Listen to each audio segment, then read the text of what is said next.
Bonsoir, bonsoir tout le monde, bonsoir messieurs, dames. Bienvenue sur ce live du dimanche 23 mars 2025. Il est exactement 20h pile.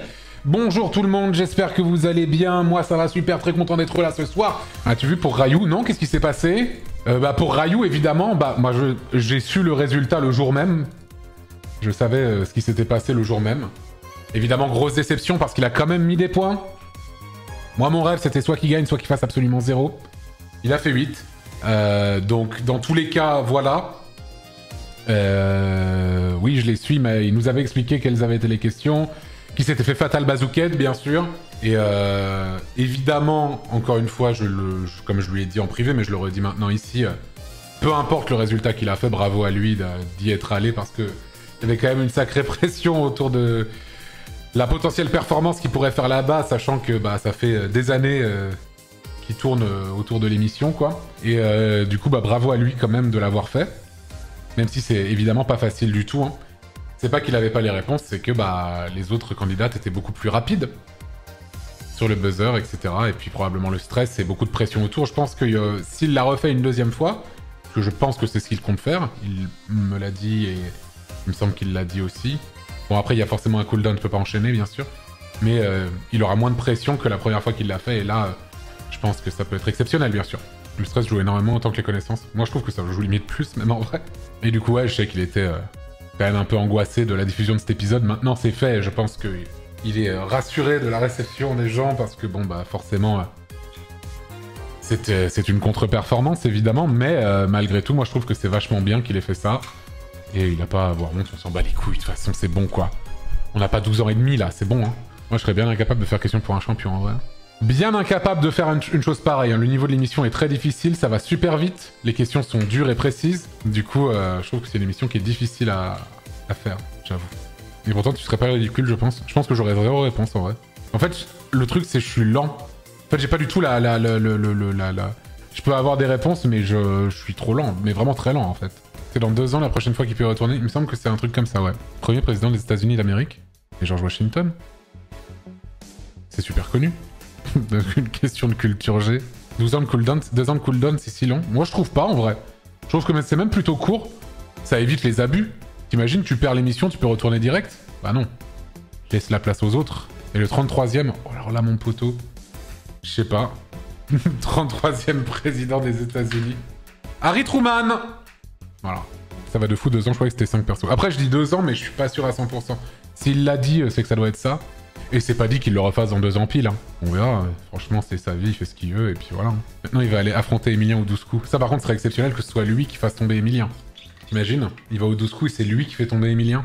Oh, insane. Hélas, je pense que c'est impossible. Enfin non, pas impossible, mais très difficile. Oui, il a donné à Satyr, sur 150 duels contre Emilien, il en a gagné 2. Et si un des 2 duels en question était l'émission des 12 coups de midi auquel il participe, c'est juste gagné en fait. Il en suit d'un seul, tout à fait. Alors qu'un petit motus tranquille, ça n'existe plus, hélas. Il a parlé avec Samuel d'émissions spéciales de QPEC avec des streamers, par exemple, dont toi, tu serais partant. Moi, dès qu'il y a de la culture G, je suis chaud, hein. Moi, je suis jamais contre faire des trucs de culture G. Je suis pas un horrible là-dessus. C'est sûr, je suis pas du tout un tryharder comme peut l'être Étoile, qui a vraiment, pour le coup, vraiment beaucoup appris méthodiquement beaucoup de choses pour des quiz. Moi, c'est pas du tout le cas. C'est vraiment de la pure connaissance naturelle, tout simplement. Voilà. Voilà.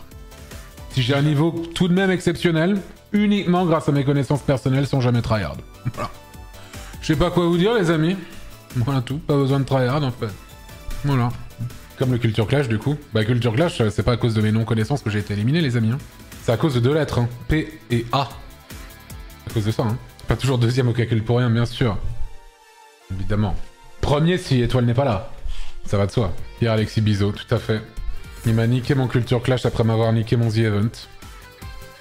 Je sais même pas quoi dire. J'ai l'impression qu'il y a une petite vendetta personnelle. Mais bon. C'est pas grave, c'est pas grave, c'est pas grave. Ouais, c'est pas grave. Ça, franchement, je comprends, je capte. Dieu merci, son émission s'arrête. Allez, bâtard, arrêtez. Vous êtes horrible. En plus, c'est même pas genre, il est pas victime de ça, c'est lui qui a décidé d'arrêter. Alors que je lui ai fait son TikTok sur les capitales, c'est vrai.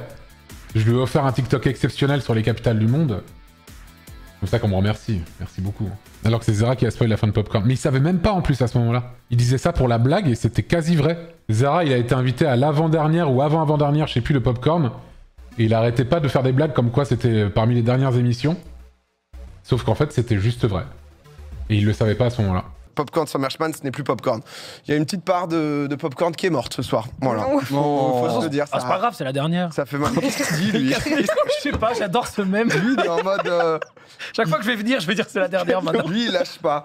A few moments later. Qu'est-ce que... je vous fais mes actus, on passe au jeu. Vous êtes comment, là? Actu, non, là, on est quoi, là? Il est pas 23h, vas-y, enchaîne. Ah non, mais c'est comme... pas 23h, c'est comme La vous, technique, c'est bon, non? De toute façon, c'est la dernière, on s'en fout. On peut traîner un peu, non? Lui, c'est un petit running gag, on sait pas d'où il est sorti, celui-là, mais il s'est dit, je le lâcherai pas. Je sais pas. Fin de Popcorn, quoi? Bro, ça fait des mois que l'émission est terminée, en fait.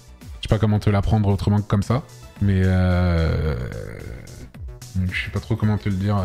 Je ne sais pas non plus pour Popcorn, je pensais à une simple pause. Bah, il me semble qu'il a dit un truc du genre Popcorn pourra revenir, je pense que c'est plus des trucs de façon ponctuelle, plus qu'un rendez-vous hebdomadaire comme ça l'était avant. En fait, ce qu'il a dit, c'est sous sa forme actuelle, c'est terminé, et là, ça fait plusieurs mois, quoi. Il me semble égal leak. Ouais, carrément, ouais. Ouais, je suis en train de leak de fou, là. Je suis en train de turbo leak des trucs, en train de leak de fou.